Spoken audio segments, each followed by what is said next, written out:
Assalamualaikum warahmatullahi wabarakatuh. Baik, sebelumnya terima kasih kepada Bapak dosen pengampu yang telah memberi kesempatan kepada kami untuk mempresentasikan tugas yang telah diberikan. Sebelumnya, perkenalkan kami dari kelompok 1, yaitu dengan saya sendiri Desi Wulandari, dan di sebelah saya ada Kak Nadia. Untuk penjelasan pertama, akan dijelaskan oleh Kak Nadia, selanjutnya akan dilanjutkan oleh saya. Penjelasan pertama, saya persilahkan Kak Nadia. Baik, pada pembahasan pertama, kami menjelaskan mengenai arsitektur jaringan. Di dalam pembahasan ini, ada yang pertama network topologi, yang kedua bandwidth vs latensi, yang ketiga model referensi interkoneksi, dan yang keempat model TCP atau IP.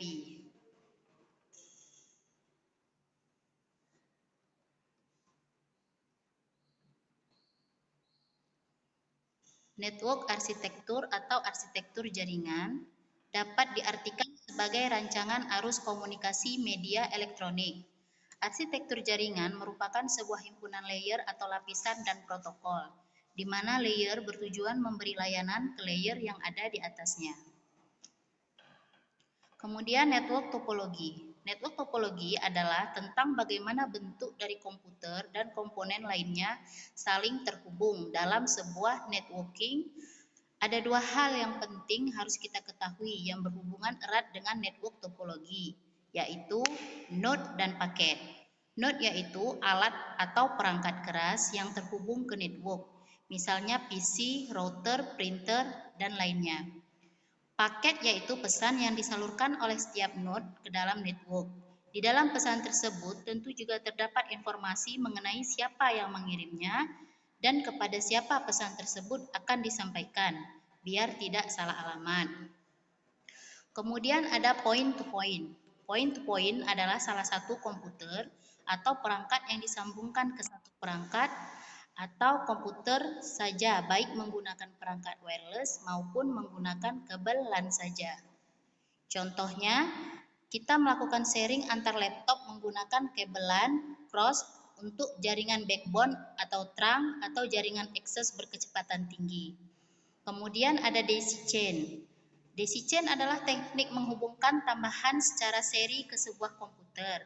Alat pertama dihubungkan langsung ke komputer, alat kedua dihubungkan ke alamat pertama, alat ketiga dihubungkan ke alat kedua, dan seterusnya.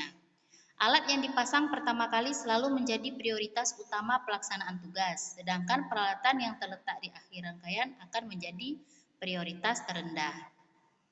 Di sini ada beberapa tipe network topologi, yaitu yang pertama ring topologi, yang kedua star topologi, yang ketiga mesh topologi, yang keempat bus topologi, yang kelima ring topologi.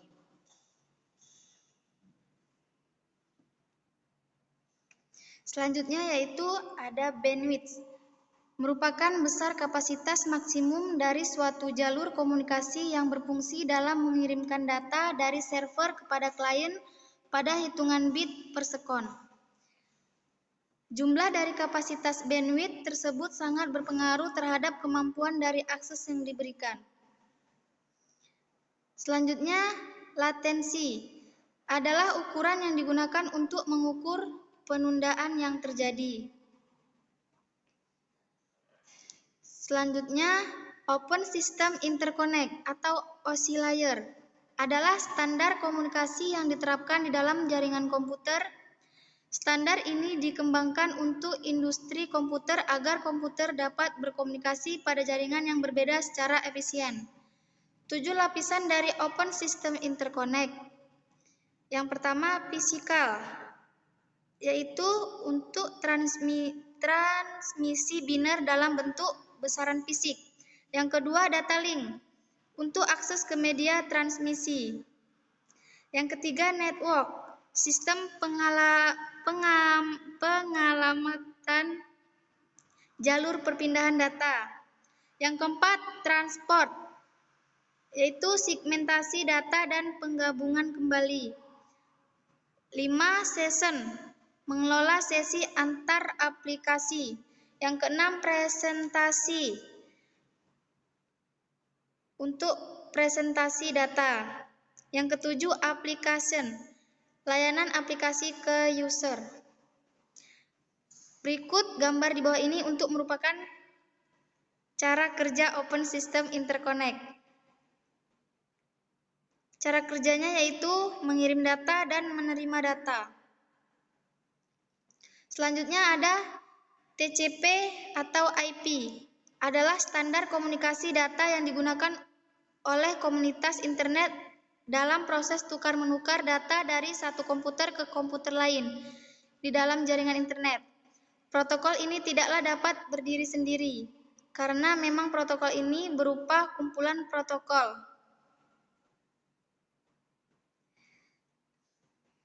Selanjutnya, aplikasi layer. Merupakan layar yang ada dalam Open System Interconnect atau OSI. Model dan menjadi satu-satunya layar yang dapat secara langsung berinteraksi dengan end user. Selanjutnya, transport layer. Merupakan lapisan dari model referensi jaringan OSI. Lapisan transport bertanggung jawab kepada penyediaan layanan-layanan yang dapat diandalkan kepada protokol-protokol yang terletak di atasnya. Selanjutnya, internet layer merupakan salah satu lapisan pada DoD, TCP atau IP model. Pada lapisan ini terdapat 4 protokol yang bekerja, yaitu IP, ICMP, ARP, dan RARP. Dalam sebuah jaringan pada lapisan komputer B bisa saling berkomunikasi. Selanjutnya, link layer adalah lapisan dari bawah dalam model OSI yang dapat melakukan konversi frame-frame jaringan yang berisi data, yang mendeteksi kesalahan dan pentransmisian ulang terhadap frame yang gagal.